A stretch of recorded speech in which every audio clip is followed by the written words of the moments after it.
This is the Rebel Scum Podcast. Available in video on YouTube and audio wherever you listen to your podcasts. Every week, Brock and James talk the latest rumors, news, and theories from a galaxy far, far away. Support us on Patreon for exclusive offers and join the Star Wars discussion. Patreon.com/Rebel Scum Podcast. Here are your hosts, Brock and James. You're always scum. Rebel scum. Here we are. Hey, we're scumming it up. I don't know why you put it to this. I think the two up close together looks better. I mean, it was a little framed up more on you, but like it looks good. All right. Hello, James. Welcome to the Scum podcast of Rebels. How was your week? It's been a weekly, a lot of snow. We got dumped hard with snow on the Monday. First thing Monday morning, waking up to like 77 feet of snow. Sucked. How about yours? No, That's why I asked. It snowed. You live in the country, in the woods, and your road is a dirt road. Like, what is that like when there's that much snow?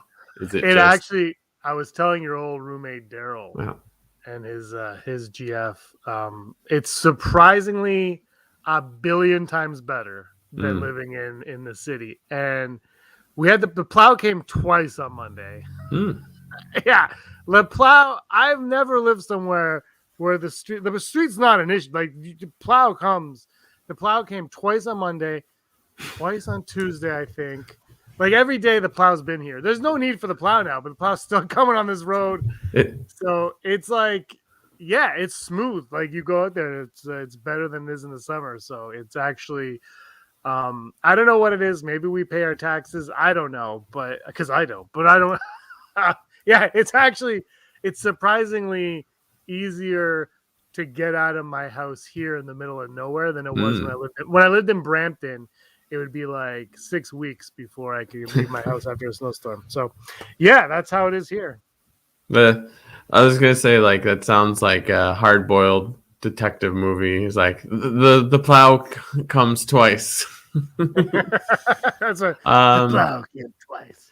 I mean, it's all dependent on where you are, right? Like, I live on a street that has a bus line on it. So therefore, we're plowed pretty quickly. But I went out driving that day and on Monday, and if you were on a side street, you're staying home. I think most people. I mean, I guess probably a lot of people are staying home because of COVID.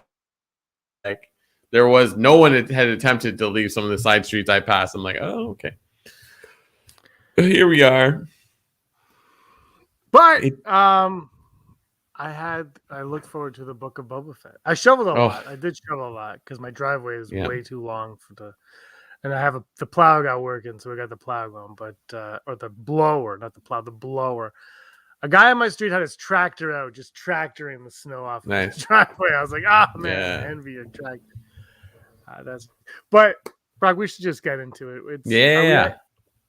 We're supposed to go up at 8:05. It's 8:07, so we can talk. We're going to talk spoilers, Chapter 4, Book of Boba Fett. Yeah. So if you haven't seen Chapter 4 of the Book of Boba Fett, scoodles, I wouldn't want to ruin it for you. I think, So anyway, did you wake up first thing in the morning and watch this one? Kind of, sort of. I watched it in the morning, but not as early as I usually do. I watched it at work. Ooh. It was fantastic. It was a great episode. I only watched it once. I want to watch it again. But you know what? Here's one thing I wanted to review. I must have not been paying attention because the part where he's escaping. How does this start? Oh, he goes to Jabba's palace, right? To check out there, and the part where he finds Fennec is the part I did not. He just shows up in a thing, the place where the guy fixes her body, and that is if you don't see him pick her up, which I don't know how big it must have been. Not a long scene because I don't think I looked away that long. He just had her, and I was like, oh, okay, so then this is how it's all placed in the Mandalorian. He did pick her up. Yeah, he just pick her up, right? Like it's redoes the thing. So like I didn't see that part. I just saw him walking into the what would you call that? The biker shop, the mod squad. So it's confusing when you don't understand that is in the past because all those people look like his new it's true. gang, the mods. But otherwise, it's a fantastic episode. What stood out for you the most? There was a lot. Like the most. I think my favorite scene was the ship formerly known as the Slave One. It might still. I don't know if it is. When he was gunning down the bikers, though, was kind of awesome. Yeah. And I think though what stood out the most was definitely blowing up the Sarlacc pit. Just blowing that thing up was pretty awesome. But Sooner brings up a great point here because in The Mandalorian, he's got the spurs on his boots. If you remember hearing the spurs and everyone's like, that's Boba Fett, that's Boba Fett. Turned out everybody was right, it was Boba Fett. But he's not wearing spurs in that scene because he's wearing his Tusken Raider clothes at that point. So it wasn't there. You see them pick her up. What was I going to? I love there's just so much about the show that I actually really enjoy. But yeah, they definitely anyway, to Senator Thrawn's point, they did retcon that, but I think I was okay with it. There was something I lost what I was gonna say. There was something in it that kind of threw me off a little bit. But I'm with Danny though. I like the Mod Squad stuff as well. The cyborgs. I was talking to our friend Sheldon, and he's like, I don't know how I feel about them. And I was like, I love them. And he goes, sell me on them. And I said, well, there's cyborgs, and Vader was a cyborg, and Luke was kind of a cyborg, and Grievous was a cyborgs have a place in Star Wars. They have a big spot, and then he kind of got right back on board with that. What else stood out for you in this episode?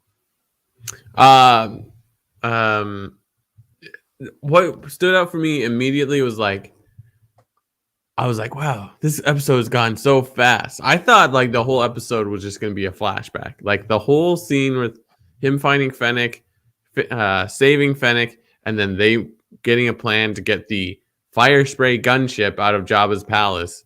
I was like, oh wow, this episode's going so quick. But then we do return to the common time, and I'm like, oh, I think I'll say it for the rest of the series. Anything with Black Christian, Black K, or as they named him in this episode, Santo, like that was perfect.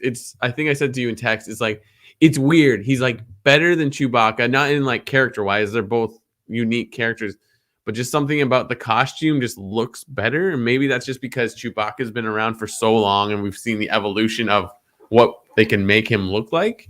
But like having read the comics, Dr. Afro where Black K kind of like his origin is, it's so perfect. But I don't know, there's something about it. It's just like he moves a lot better. The alien design in this entire show is great. Like that showdown between him and the Trandoshans in the bar. It's just like it's perfect because it's like you don't need to understand that the Wookiees and the Trandoshans do not get along. You just need to understand that he's looking for trouble. But it's just like those touches of that. But anyways, I'm deviating a little too much. The Trandoshans look good. You know what I mean? Like they look real.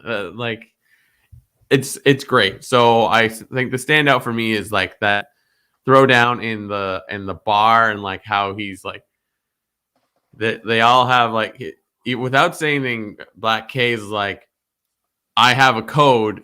I don't stand for this. This is ridiculous. I'm not backing down. He doesn't. He's like, he doesn't cause trouble, but at the same point, he doesn't take what is Jennifer Beals' character's name? I should know this. Oh, it's like Guar Swa. I don't know what it is. It's yeah, something. but like he kind of like he doesn't take her thing, but then he doesn't cause a ruckus outside of ripping off a Trandoshan arm. But you know what I mean? Like it's just like it's like he has ideals and he sticks to them, and then he respects Boba because like he's like, well, I could have killed you, I could have sold you into slavery, I just go. So it's like you're like, yeah, they're on the team now without even being said. So that was really, really cool. We finally get to see this meeting of all the gang leaders that we saw in the trailer. So I like that quite a bit. I like how you don't you're like you saw that scene initially, and I think probably a lot of people were like, oh, he's getting them all together, but then he doesn't, in a sense. Like it's all about like the only way they're gonna figure out who's gonna be in charge is if they inevitably come to odds with each other. So I was thinking about this during the episode. Sorry to talk so much. I think about this last It's week. a podcast. They're allowed. Last week we were talking about like I think in Never Tell Me Odds, like who is the big bad, and I think it's just Jennifer Beals because I was like, is Jennifer or Jessica? Jennifer. I was like, why is she in this show? But then by this episode, I'm like, oh, she's in all the episodes. I'm like, oh, okay, that's why it's a big deal. So like, there's more to that character for sure. I'm okay if it's the Pikes. Like the Pikes, I think are a villain that's worthwhile, but like, none of them have names. I don't think they've given any of them names yet. So I'm sort of like, how do you make a villain that doesn't have a name, right? Danny has a theory that Boba and Black K are going to face off against Han and Chewie. That's like, I would be down for that. I don't know if it's going down that road right now. Maybe season 2, if there's a season 2 further on. I like that theory though, because we like seeing that happen. We like seeing characters we know face off against new characters that we know and love. But wouldn't Fennec be Boba's Chewbacca? Outside of the fact she's not a Wookiee? She's 3PO. Or she's R2, actually. She's a droid. So... We finally kind of get a sense of why Boba's doing what he's doing. He's definitely felt remorse for the death of the Tusken clan or Tusken group. And now he's like, we're kind of getting a sense of like, it's like, this doesn't have to be this way. Like we're not the chess pieces of gang members and whatever. So I like that. What did you think about that? I liked it. I like that Fennec Shan. I feel like as they were writing it, Favreau was like, you know what? People are going to complain that he's not tough anymore. Fennec Shan comes right out and says, you've gone, the Tuskens have made you gone soft. And he's like, no. They've made me smart. I understand what I need to do. This whole show has felt like Godfather 2 to me, and the meeting of all the heads of the families. I don't know if anyone in the chat or you have seen the first Godfather movie, but drugs play a big part. Spice plays a big part in the first Godfather, and there's a meeting of the families in it, and some of them want to do drugs, and he doesn't want to. Corleone doesn't want to, so things happen. Sonny goes down. But it was reminding me of The Godfather quite a bit, and I've been enjoying it. I love seeing in Jabba's palace in the kitchen area. We got the droid, Boo Boo Babu. I don't know his name, from Return of the Jedi, came back, and they got someone to do a very similar voice to his. But the other droid cooking is from Attack of the Clones. I like it when they start throwing in the Attack of the Clones prequel references. That's awesome. Always love that. One thing I did notice is I'm pretty sure the earrings that Guar Gu was. I'm going to call her Guar Gu. Is her name? Somebody tell me her name. Her earrings were the same shape as Hera's little. Figure thing. Thrawn is the calamari. Calamari. What are they? We are Star Wars fans, This is why we host the trivia on the channel and we don't participate in it, because we would go down swinging. You know, but anyway, but Brian, I have absolutely been loving this show every week. I'm like, oh, okay. It doesn't have Baby Yoda, and it doesn't go. It never went over the top. It's restraining itself. It's always got the restraints on, and I found a lot of people complaining about that online, how it's boring or whatever. They're like, what's the point of flashbacks? What's the point of this? Like, well, that's the point of the story. I still feel like this would have been called the Tao of Fett. You know, if people knew what that word meant. I think that's what this is, really. It's the way of the Fett. You know, the story of Boba Fett is playing out here. But what added to that, though, is when the episode ended and they're like, well, credits can buy you help if you know where to look or whatever. And then the Mando theme came, and all of a sudden when that theme music played, this was everybody's favorite episode. It was like, I was like, okay, so that's how shallow we're getting here. You don't need a story. You need theme music to tell you that a character that you fell in love with 2 years ago is making, which is exciting. If Mandalorian shows up on it, I'm great. But what if it's Grogu? What if she goes and she tracks down Grogu? And what if Fennec Shand, Brock, steals Grogu from Luke Skywalker to fight the battle? That's interesting. That would be smart. It's sort of like, we want more Baby Yoda. We want Grogu. It's like, well, now that we understand where it all fits into place, like, not a bad idea. But yeah, I don't know. Yeah, I don't like. See, that's the thing. It's like, this show doesn't need a Grogu. It's solid. No. The story is good. Like, the thing is, like, do you want to know if he escapes the Sarlacc pit and what happens on Tatooine after? Like, I don't know why I think it's so beautiful that, like, they go to the Sarlacc pit and the wreckage of Jabba's skiff is just there, and it's just like, yeah, of course it is. Like, it blew up. So, and like, Mandalorian showing up in this show, yeah, why not? Like, at the very least, it's like the flashback of when he sees him go off with his armor or whatever. Like, it's kind of wild because it's like, you're like, where all exactly does this fall? So, I mean, this story, what does anyone actually know when he shoots Bib Fortuna in comparison to the Mandalorian storyline? Are we led to believe end, after the last episode, that's happening in tandem? I think when Din goes this way, he goes that way, and that's because the flashbacks, if you watch them, they have like that the Mandalorian episode that introduces the Fennec Shand. There's pieces of that in the background, right, that you follow. Oh, okay. And then the last few flashbacks are him shooting Bib Fortuna down, so I think chronologically that would be where it is, and then based on him getting the ship and everything. But do you think this is the end of the flashbacks? Do you think the flashbacks are done? Because they've kind of caught up to where we are now. I don't know. It's hard to say. It's like there's still like, has it though? Like, I don't know. Like, I feel like there's still more to be said about. Maybe not. Like, maybe I don't know. It's like, I feel like in my head I feel like he has to have some showdown with either the Nikto bike gang or the Pikes, but like, that is kind of what he's doing already. I don't know. I feel like there's one thing where he's got to take on his own. Otherwise, if he could take them down by himself, I don't know. Like, you know what I mean? Like, he hasn't really been shown that he needs a group. He does and he doesn't. You know what? Like, it's like, he hasn't been.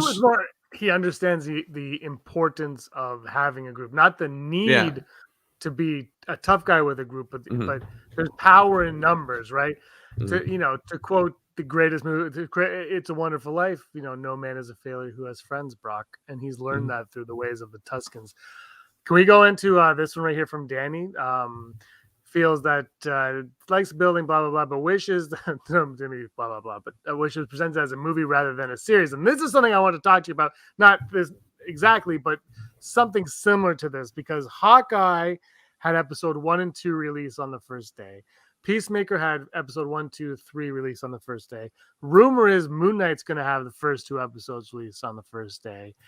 Book of Boba Fett is a slow build, I suppose. Do you think this show would benefit had multiple episodes or all of it dropped at once? No, I don't think so. As much as I enjoy when Marvel does that, I don't think it's like a real prerequisite, because as much as it's episodic, like you gotta keep in mind that there are some people that are just gonna binge this all at one go. It's just if they watch it in the next couple weeks. I have a colleague at work that's not watching any of them. He wants to watch them all in one go. So I'm like, oh, let me know. I would love to hear your experience. I don't know if that's like, I feel like with WandaVision, they did it. They explained it as like, they kind of worked together. And I think was it WandaVision? I think it was WandaVision, where it's like, you kind of have to watch all first three together, because they you don't get that Act 3 reveal till the 3rd episode, and they are typically shorter than other stuff. I don't think so. We talk about it all the time. Marvel and Star Wars are like different beasts. Yeah. So it's like they have to go by their own formulas. Like Star Wars, I think, like, I don't know. It's hard to say, because it's like Marvel has 1, 2, 3, 4. If you count What If, 5 shows under their belt, and Star Wars is just still on 2, right? So it's like, I don't know what the Star Wars formula is outside of like, I mean, Mandalorian did 1 episode at a time. I'm fairly certain. So that's all we can say about that. I don't think so. Like I think I'm trying to think of how that first episode ends. The parkour, right? Like the parkour. Actually, I just rewatched that. Aaron was interested, so I watched the first episode with her yesterday. She hasn't seen any of it. I was gonna have her binge it, because I I'm not a binger. I was saying to you, like, right now I'm watching this show, Peacemaker, and I just watched The Witcher, which was all at once, right? But it took me like 2 weeks to watch it, because I can't. Even if I love something, it takes me. If it's a TV show, I can't do it. I have to binge. I can't binge.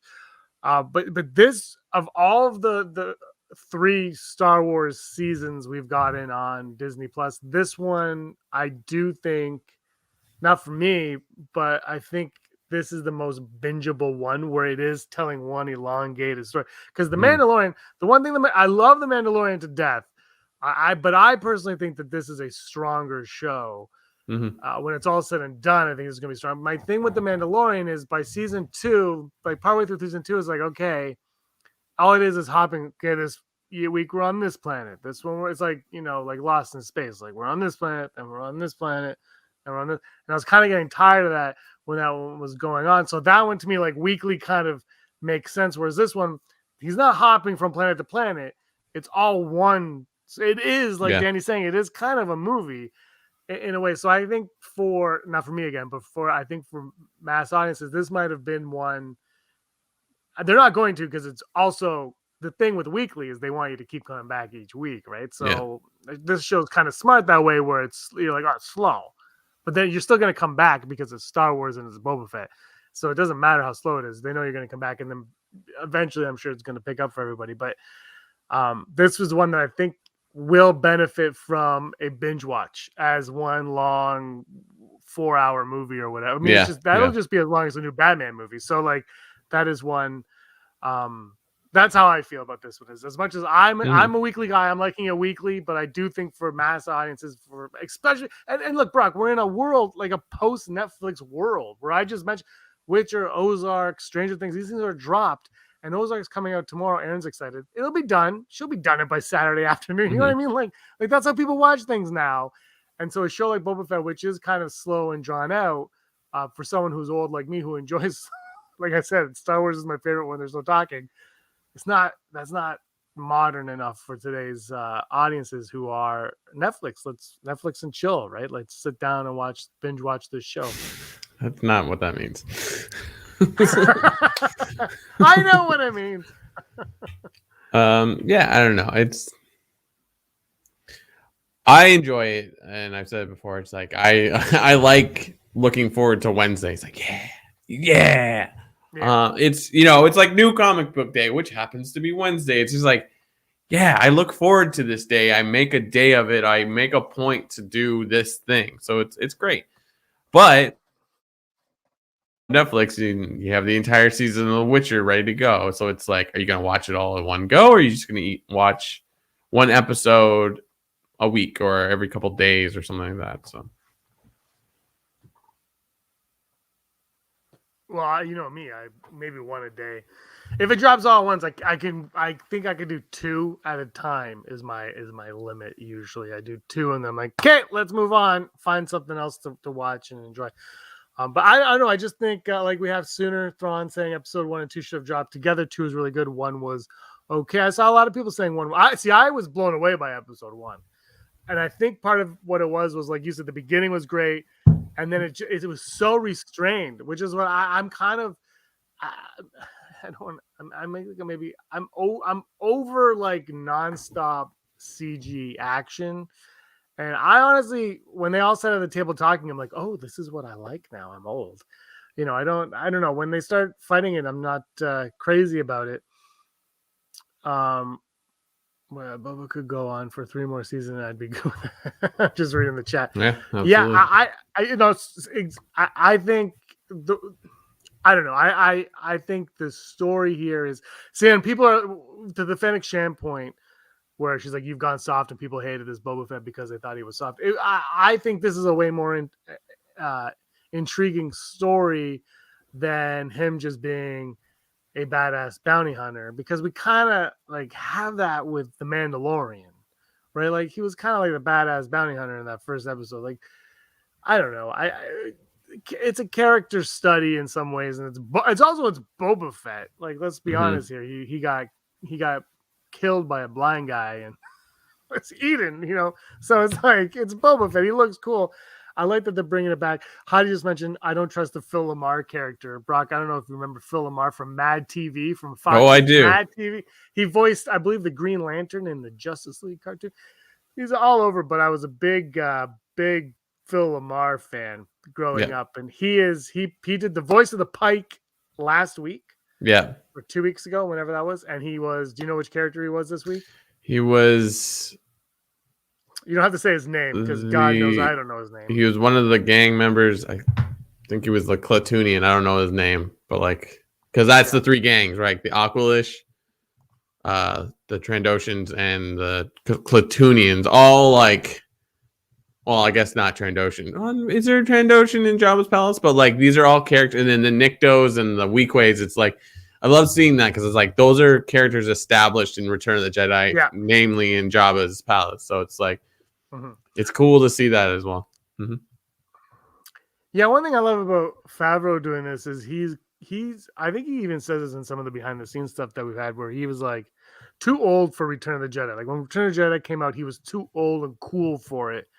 Yet you watch these shows and there is the utmost respect for that. Because I read an article recently that like Return of the Jedi ruined Star Wars forever. And I didn't read the article. I read I did what the modern kids do, Brock. I read the headline and then I cancel cultured it.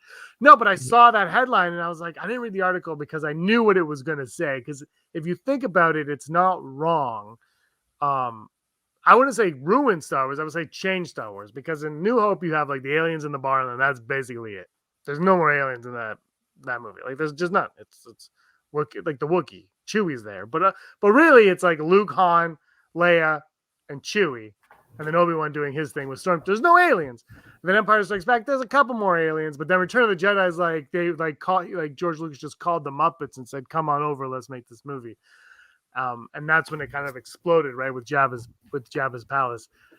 So I thought that, but it's funny that like Favreau, he says, he was kind of too old for that movie. Didn't really, that wasn't his thing. But the appreciation of it and the recognizing that that's part of the world and that is part of this world. They even name drop the singing guy with the big mouth from the special editions of that. She name dropped that guy. So I think there's a love there. And whether it's Favreau or Bob down the hall and like editing, I don't know who it is, but someone's doing a great job of hitting those Star Wars touches in this series. Yeah.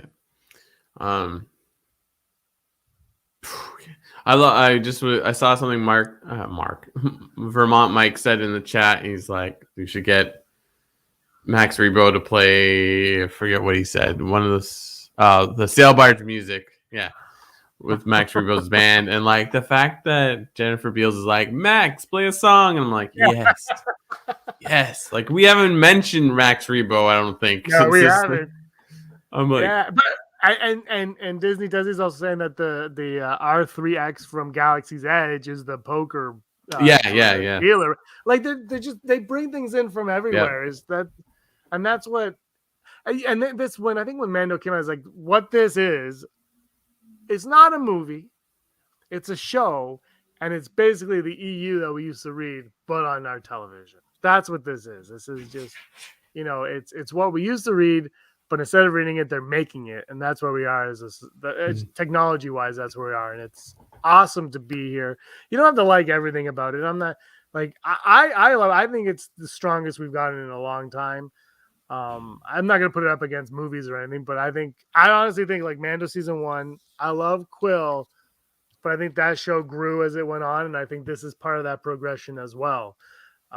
So I'm curious to see what Obi-Wan and Andor have in store, but I'm looking forward to Mando season 3 even more now, because I just feel like their feet are like securely planted and they know what they're doing with these characters and these stories now. And the technology. Don't forget technology as well. You know what it is too? It's like, I love Marvel does it and they do it really well, but Star Wars, these shows don't seem to have some kind of goal. To our knowledge, right? Like, it's like, what is Mandalorian about outside of like someone trying to find his way and then also helping this child? So it's like, it's fine. Like, it's like, we know they're going to connect and we can see it, and there's going to be something, but it's just like, there isn't like, okay, well, we have to get to Thanos, or now we have to get to the multiverse of madness. Like, as much as I love that about Marvel, it's a little tiresome, because then you're like, oh, this is going to mean this. So it's like, that's what I love about this show. It's like, I don't know what's going to happen next. So I think that's what I really like about the Boba Fett show so much, is that it's so self-contained, and it just holds back. You're just like, it's just like a simple, small, the galaxy isn't in peril. It's not that big. It's like, it's small. It's just like, look, it's this guy with the Tuskens, and they killed the Tuskens, and now he's trying to figure everything out for himself. And he was kind of technically dead for like 3 or 4 years, or who knows, right? Like, his armor saved his life. So that's what that's what I like. I mean, the Marvel stuff is great but even like Hawkeye, I really liked Hawkeye, and that didn't. I mean, obviously it will connect, but it more connected to like going with Kingpin and the Echo show, I guess, in a lot of ways, more than I don't know. Look, save the end of the world for the movies, right? Let me go see that in the theater. I'll pay my the TVs that make it reel it in a little bit. That's how I like it. Sunathram says Denny Trejo mentioned which is a Dathomir last week, which was awesome. Andrew Fantasia did a video. You can check it out on the channel. He kind of goes into detail about the Witches of Dathomir, which is awesome. That was a cool. We didn't talk about that much last week, but that was a cool name drop. Danny Trejo, a huge Star Wars fan, he was excited to be in Star Wars as well. Everybody just wants to be in Star Wars. That's what I love. The minute they're in Star Wars, like, oh, I'm in Star Wars, I can finally talk about it. And that I like. There was something else that I saw where somebody was excited about being in a property. I'm like, that's nice. It's nice when people get to do stuff and they're excited for it. I prefer that to, even if someone's a better actor, but they're like, I actually can't stand this stuff, but I'm doing it. I like it better. Oh, Bill Burr, right. No, Bill Burr liked being in it though. He actually did like being in it. I don't know how you can't want to be in like a Star Wars or a Marvel right now. I can understand not really, like the Marvel movies are the theme parks, because they're a ride, right? But how can you not want to just be part of, like, you're set for life? Like, the minute you show up in a Marvel movie, you're set for life, man. You got the conventions, and you'll be in all the sequels as well. Yeah. Are you kidding? Yeah. Like, hey, put up Heidi's comment at 8:34. This one? Yeah. Heidi, that will cost 1,500 credits. 1,300. It's in the episode. Yeah. Everything about this was great. I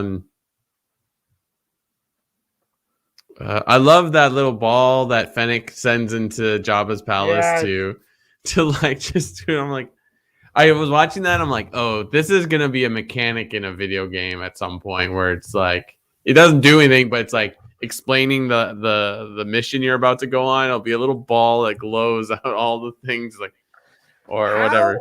How have they not developed an open world or side scrolling, whatever, Mandalorian or Boba Fett game? When I was watching episode 1 with Aaron last night, the parkour scene happened. I'm like, how do we not have a game on this? I just feel like you could take Tomb Raider, throw a Mando cover over her face, and just do that. Just be like, where's Mandalorian?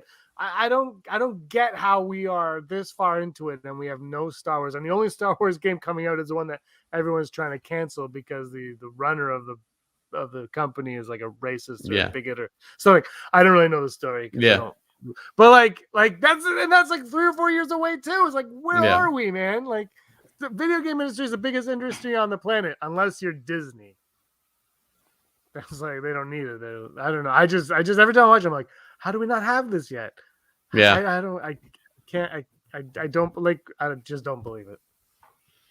Yeah, I don't know. It's weird. It's strange. It's like I feel like a lot of mobile Star Wars games are pretty successful, but it's just like most of those are like replicas of like Marvel like mobile games. It's just like but you're subbing it out to other companies like the rights too. I mean, I could be wrong, but it's definitely like that's made by a specific company and it's not owned by Disney because it's like it's not pushed as hard as everything else. I could, but maybe I'm wrong. I don't know. But yeah, you're right. It's like make a Mandalorian. Like they used to shoot out like there's a Jango Fett video game like which Vermont Mike just mentioned, and he said just do that but with Boba instead. And that's a great game actually. Brock, you never had a chance to play it. Yeah. And I have the game on my PS4. When I got the Star Wars PS4, that was one of the retro games that they included in it. And in it, I didn't know this, but someone told me on Twitter that they actually referred to Boba Fett's ship as or Jango Fett's ship as a fire spray model ship in that video game. Because that video game, up until the Disney acquisition, was canon. So everything that happened in that story was legit. Yeah.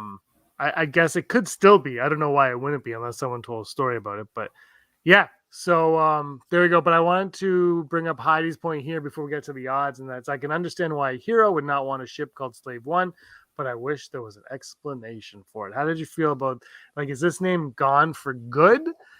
And what do you think about that, Brock? Yeah, I guess I don't know. It's like Heidi says, I can understand why you wouldn't want to call it that, but at the same note, it's like, what does that do? We're hearing it constantly. Like in Canada, I can speak for especially Ontario. We're constantly trying to rename streets or buildings or get rid of certain statues. It's like, okay, but stuff like that costs money and sweeping under the bed. But so Heidi makes a really good point. But now I think about it, they should have an explanation, I think. But is Slave One ever really said in any of the movies? Yes. I don't think so. I think it's just on the products. But it's still, look, I really don't care one way or another, but it's clearly the real reason is exactly what you said, where it's the sensitivity issue of the word slave coming into play on it. And but I mean, ultimately, it doesn't change that it was a wicked scene and it's a wicked ship or what the ship does at all. just your merchandise. And if you have any merchandise that say Slave One on it, keep it. We're very valuable. Yeah. Soon. That's what they've done. It's a flying iron one, says Vermont Mike. I think, I don't know, because it hasn't, to our knowledge, and again, we're not Star Wars fans, we don't know that much. To our knowledge, it has not been spoken. So if it hasn't been said on screen, do they need to make reference of the name change at all? Or can they just be like, no, that's like, I don't. The problem is, if it's mentioned in that, I don't know if it's mentioned in the Bounty Hunter game or not. I have to go back and I think it is. But if it is, if it's mentioned in stuff like that, that's not canon, but kind of is canon, but still part of the story, wouldn't Boba Fett want to somehow, in this way, I will say, wouldn't he want to pay tribute to Jango? Because he seems like he's like, this is my father Jango. This was his armor. I've had this for 25 years. This is my code. He does all that, and in that instance, if it ever played out or mentioned in any way in that respect, then I think there would need to be an explanation or reasoning for it. And it could just be plain and simple. He lived with the Tuskens and it taught him, and blah blah blah blah blah. Now it's called Barb. Yeah. I don't know. Like, it's like, it made me think of a comparison because my wife is watching the newest or the last season of Brooklyn Nine-Nine. Apparently, the first episode tackles BLM and the whole like what police can and cannot do. And she was like, I get why they address it, but it didn't really make a lot of sense. So it's like, do we address it? How do you properly address an issue like that without coming off as like forced or deviate from what you're normally doing, right? So it's like, we could say, don't even mention Slave One and just call it Boba Fett's ship or whatever. And that's it. Like, no one's going to question it because, like, how many ships do we see? We don't know the names. I'm sure at some point there is a name for everything because it's Star Wars. But you know what I mean? Like, it's, where's the line? And I think that's outside Star Wars of, like, how we deal with each other socially now. It's like, so, like, there is no answer because we don't, in reality, have an answer for it yet outside of, like, point fingers and get mad and scream. Yep, sounds good. I only scream for ice cream, James. And Book of Boba Fett. Book of Boba Fett. All right, do you want to go over to the odds? Let's do it. Hold on. I gotta figure out how to... Possibility of successfully navigating an asteroid field is approximately 3,720 to 1. Never tell me the odds. Never tell me the odds. Ever. Never, ever. If you tell me the odds, you're well, we're going to do it right now. Never tell me the odds. Brought to you by patreon.com/Rebel Scum podcast. If you think we're great and you want us to keep going, why don't you go over to Patreon and become one of our patrons and support us? And we would greatly appreciate that because we try our best to make the best Star Wars content that the galaxy can provide. And if you support us, you get to be in the wonderful list of people that we name, that we applaud every episode. And those people are Heidi Feder, executive producer, Barry Brophy, Dennis Allen, Randy Kenobi, Mary Kristen Aton, Jeff Wilson, Phil Stanifor, Scott D, Josh Price, Matt W, Rez, Frank Perkins, Neil Lowry, D, Raven Spencer, Cosmic Girl 02, Gleek Play 1, Disney Desi, Charlotte, Kayla Davis, Detoners, and the Girls with Sabers. Thank you. The best. And thank you to Vermont Mike. It should just be called the One. The ship should be called the Tusken One. I love it. Well, let's start with our first odd from executive producer Heidi. Will we get the Obi-Wan trailer during the Super Bowl, Brock? Will we be getting the Obi-Wan Kenobi trailer during the Super Bowl? This is a good one. I want to say 80% because it's Super Bowl. They're big things. But I just thought of this. Wasn't there like some like thing where people are like they're not even putting the money into the Super Bowl commercials? Like people don't want to sponsor. I don't know where I picked that up, but yeah, I think it's something Star Wars will be definitely during Super Bowl. So when she sent this, I responded with 25%. Ooh. I think we're getting something Obi-Wan at the end of Book of Boba Fett. However, Okay. now that I know that now the Bad Batch is being released in the spring, which makes me question when we're getting Obi-Wan Kenobi, because Andor is coming in July. So are we going to get Bad Batch and then go right into Andor, or is it going to go Bad Batch and then Kenobi, which would lead Kenobi into probably May 4th or June, somewhere around there? Okay, wait. Vermont Mike, does the Grey Cup get fun commercials? No. We don't know. Don't watch it. Oh, I do. I watch it every year. No, it does not get fun commercials. It gets TSN and CTV commercials for like 4 minutes. Those are the networks that it's on. Hey, anyway, so I said 25. I'm gonna go full Brock. Because if it comes like they did it with Solo, but I don't think they felt like it worked. So I don't know. I'm gonna go full Brock because I don't even think. I don't know. It's a different. I don't know. It's just for a Disney Plus show. I can't see it happening, but I also very much can see it happening. So I'm gonna go full Brock.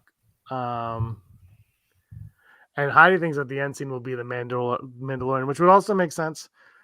But we'll see what happens. I have to say, I won't say it anyway. Just because I don't know if anybody's seen the Spider-Man movie, and I don't want to spoil it for anybody what the end credit scene is. But I was like, meh. Next on, remember the Bad Batch will appear in the final few episodes. We're going to get someone from the Bad Batch in the Book of Bobes.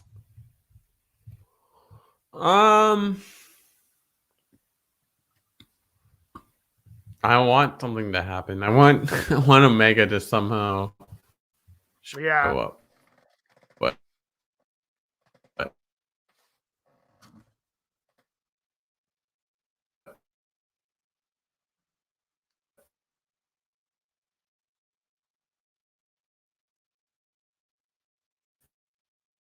who knows? I'm gonna.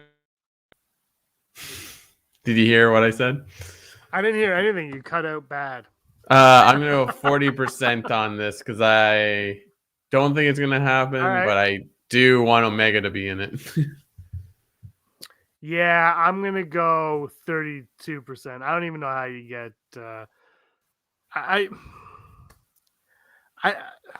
They age rapidly, the clones, except for Omega. So the clones would have to be old, and what's the point? It'd be fun, but what's the point when you can get Rex in there? And then Omega, I would love to see Omega, but I think she wouldn't add to the plot that we're in right now. I don't think she would serve any kind of purpose other than fans' purpose for service, and I just don't.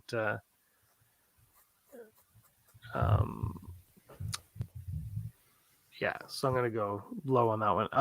Do you want to do 4 odds, or you want to just stick with 3, and I'll kill one of these? No, we can do 3. All right.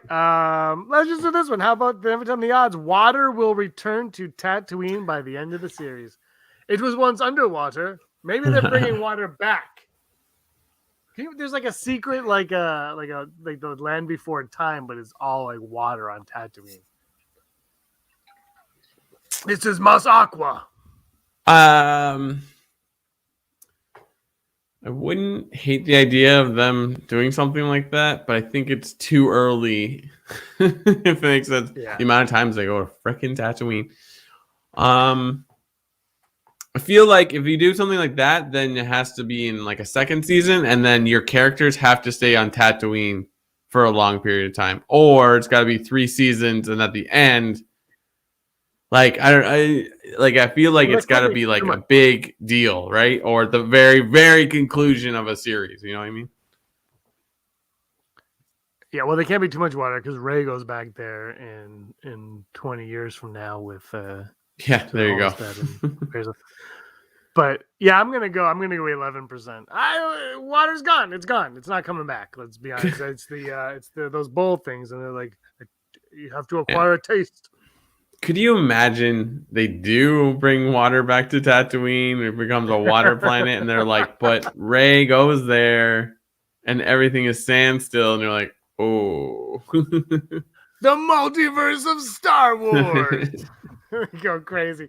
I'm excited to see where they go. I love the idea that there was Tatooine. I'm okay. My light fell over, and I'm like, uh-oh. Oh my God. I thought that was you fell off your chair. You all right? You good? No. I tried to catch it. Okay. This is podcasting at its finest. We've got this. I have to go low. I think I went 11% on that one. It's gonna be a great one. What do you guys? What just happened? Disney wants to know what just happened. What happened was he's still shocked at the placement of The Last Jedi in our ranking list. This light fell over because I pulled on the cable with my foot by mistake. So never a dull moment here at Rebel Scum Podcast. We didn't even hear Gatsby or anything. That's good. Good job there. But those are our odds for this week. We'll have more next week when we're talking about episode 5 of the Book of Boba Fett. 4 episodes to go. We're halfway there. You got some news for us, Brock? I got some news that you need to know. Hollow news. Go on. Hollow news, the news you need to know right now. Big news this week. Lucasfilm Games have finally announced that the highly anticipated LEGO Star Wars The Skywalker Saga will arrive April 5th, 2022. Wow. Welcome news made even better by the debut of an extensive new trailer featuring the biggest look yet at the gameplay, worlds, and humor of LEGO Star Wars The Skywalker Saga. And you can check that out now on YouTube.com if you've never heard of it before. It will be on Xbox One, on all the Xboxes, PlayStation 5, PlayStation 4, Nintendo Switch, and PC. LEGO Star Wars The Skywalker Saga allows fans to play through all 9 episodes of the core saga, travel through hyperspace, explore over 20 unlockable planets, and experience an exciting mix of gameplay from chaining attacks in lightsaber combat to space battles. Players can also unlock and choose from over 300 characters, the most ever in LEGO Star Wars games. Marvel's Eternals has finally hit Disney Plus, and if you've watched it, you might have missed that there is an Easter egg from Star Wars. It happened so quick that if you blink, you will miss it. Spotted by a fan with the eyes of an eagle on Reddit, Harrison Ford's roguish icon Han Solo in Star Wars Episode 5, The Empire Strikes Back, can be seen on a TV screen in Kingo's private jet approximately 48 minutes into the superhero blockbuster. If you pay close attention, a stormtrooper also pops up in a quick frame. And this isn't the only Star Wars Easter egg to appear in the MCU. For example, Spider-Man uses a move from The Empire Strikes Back in Captain America Civil War. And the love is shared right back with The Mandalorian, featuring a Thor Easter egg of a line from Ragnarok. And in our final story, High Republic is now on its 3rd wave of stories, with Claudia Gray's The Fallen Star releasing last week or a couple weeks ago, seeing the Fallen Star seeing nasty space pirates, the Nile, making a bold attack on the Jedi's base in the galaxy's outer rim. Daniel Jose Older's Midnight Horizon, which comes out February 1st, takes place before the Fallen Star. The Nile are seemingly on the run, so the Jedi are shocked to learn of them making a suspected attack on Corellia, Han Solo's home world. Sent to investigate the incident are Jedi Master Comac Fetus and Kantam Sai, with Padawans Reeth Silas and Ram Jomaram. Like many Star Wars stories, Midnight Horizon also features flashbacks that reveal more about each character. One big thing about this book, though, there's going to be a big Yoda moment, which Yoda hasn't really been present in a lot of the novels, mostly just the comics for High Republic. Older hinted that Yoda's role in this novel, since this, in this excerpt, he's like, I can't tell you much, of course, but we've had a lot of discussions about this. And what I can say is that Yoda has been going through some very, very rough times. Of course, it would also have to be bad for it to keep him out of commission all this time when the galaxy needs him most. I can confirm whether or not we'll see Yoda again during the particular storytelling era of the High Republic, but the good part is he's been an active member of so many of our Jedi's lives that why it was so important to bring him in this flashback sequences like the one we have here. If you want to see some excerpts from Midnight Horizon, you can head over to StarWars.com and it's all there. And this has been your Holo News.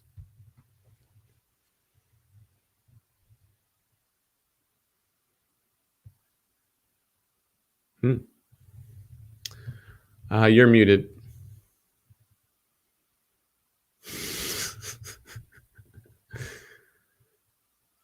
There we go. All There's a right. new gate at the Galactic Star Cruising Pad 2. I know you never include the park news, so I'm here to fill the gaps. Well, we're jealous. We can't go. Hey, I type in Star Wars into Google and it doesn't come up. I'm sorry, Disney Desi. It's just not there. I sent you a Star Wars story today about Luke Skywalker jerseys. You did? Oh, like the hockey jerseys. Yeah. But that wasn't... Okay. That wasn't... Disney. That's news. That's okay. It's news? It. Oh, it's news. Yeah. All right. Top 5. Sports Here did Star Wars night. No, they had it's Team USA with a Luke Skywalker on it. All right. Top 5 characters we would like to see. What is it? 5 characters we want to see help Boba Fett. Who are they going to spend the credits on, Brock? They're going to spend it on number 5. I say this every week. We're going to bring him in this show one way or another. His name is Bane. First name Cad. Cad Bane. Say it with me, Mr. Bones. Cad Bane. I want Mr. Bones though. I did tweet. Number 5 would be great if it was Mr. Bones. is always Hondo and Naka. Like it's simple. I just saw there's like I forget when it's coming out, but like this new Halcyon Legacy comic book. There's apparently like 4th issue is Hondo and Lando Calrissian get up to some hijinks. I'm like, yep. And he's everywhere. No, see, Hondo's not number 5. Hondo's my number 4. Hondo. It's me, Hondo. Oh, Hondo. And Winnie the Pooh has to voice him as well. Darkwing Duck. My number 4 is played by Rob Schneider. He's played by Rob Schneider, but voiced by Jim Cummings. My number 4 is going to be Bosk because I like Bosk, and now we've seen live action Trandoshans that talk, so it's like, oh, I know we see Bosk talk in the cartoon, but it's like let's see in live action. Spoiler alert for Vermont Mike, Dengar is not on my list, but I'll tell you who is on my list. Everyone's agreeing about Hondo. Who is on my list? Number 3 is first name Han, last name Solo. Oh, yeah. Just imagine. They just get Han Solo and they're like, you're with me this time. We're paying you. Because he's like, yeah. I got this kid. His name's Benjamin. He's crazy. He's a magician. And he just comes and they get Han Solo to help out. And that is what causes the rift between him and Leia. It's working with Boba Fett. I've saved you, Star Wars. I just saved Star Wars single-handedly on this podcast. My number 3 is going to be Lor Santeca because I'm like, why not? Ooh, well, man.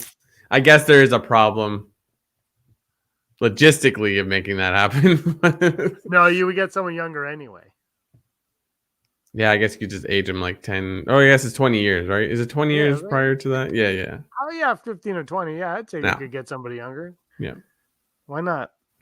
Do it. My number 2, this one makes absolutely no sense. Just, I don't know why he's on my list. Mace Windu. I don't know. I feel like I started writing a different list at this point. But Mace Windu, one-handed mace, purple lightsaber, but he's evil. And then after he helps Boba Fett, he turns on him and strikes him down and kills him. And that's what I call fan. What you call it? Service. 100%. That I don't know why that character's on my list. Cobb Vanth would be a good one too. Real red. Yeah, line. it would be. Who's your number 2? My number 2 is going to be. I had it in my head. What was I going to say? I don't know. Shoot. Oh gosh, what was it? Freaking James and his I don't know. deviating. Oh gosh. Oh, nice. Sooner. That's the next book I'm gonna read. Fallen Star. Though learning that like Midnight Suns or Midnight Horizons or whatever it's just called is like, I'm like, but I want to read everything in order. My number 2 is going to be. Oh gosh, I can't believe I forgot. Omega, thank you. It was Omega. Thank you. Live action Omega, old Omega. Thank you, Heidi. This is why we say your name first. All right, and my number 1. Look, Brock. Here's the thing: they're on Tatooine. There are a lot of different languages on Tatooine, a lot of different alien races on Tatooine. In the very first episode, Boba says that they're going to need a protocol droid, and they might as well just pay for C-3PO. Yeah, I'm going to go that number 1 too. Like, making his return to Star Wars. And then the droids cartoon can pick up from there if you want. Boom, we're in. We got it. Those are our top 5. Let us know what your top 5s are in the comments to the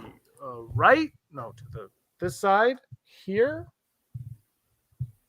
left of me, right of the screen, or in the comments down below. Don't forget to give us a like and a subscribe. We should have said that off the top.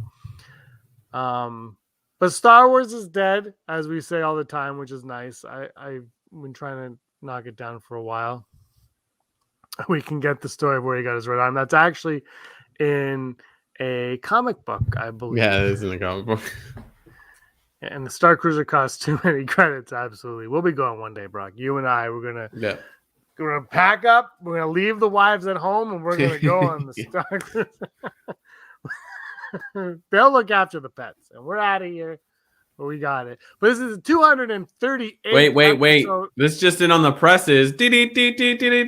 Our live reporter, Disney Daddy, Kathleen Kennedy got fired. Get it on the board. We got to get a board. We have boom. I have a board now. Wow. Heidi says again, yes. But boom, she's fired. Those are our sources are saying right now, and Kathleen Kennedy once again for I think the 3rd time in 2022 has been kicked to the curb. Yep. Not one good decision has been made.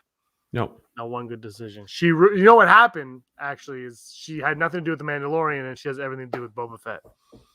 You're fired. She designed the Vespas. She designed the Vespas. You're fired. KG saying you're fired. See, that was your president. You're fired. KG, we are just joking around. Sooner Thrawn's top 5 are coming in. Cad Bane, Hondo, Dengar, Han Solo. Everybody wants Dengar. You know what? Maybe I might add Dengar to my list, but I don't know who I would take off of my list. Wait, no, Mace Windu. I would take Mace Windu off of my list because that was the worst. That might be one of the worst things I've ever put in a top 5. Just saying. 238 episodes, and that was the worst one. I'll take that every day of the week. Anyway, thanks so much for joining us in the chat, everyone. This has been a lot of fun. Brock, thanks for coming on and doing the show once again. I'm glad you were liking the Book of Bobs, and I'm liking it, and I would say 3 other people are liking it, so that's always good. It's a good ratio. Yeah. Anything else you want to say? No. Goodbye. All right, everyone. Have a great night. Stay safe, stay warm, stay in. And until next time, Brock, you were always scum. Rebel scum. Scumbags. Thanks for watching. Don't forget to give us a thumbs up on our video. As always, please subscribe to our YouTube channel, Rebel Scum Podcast, for all the latest videos.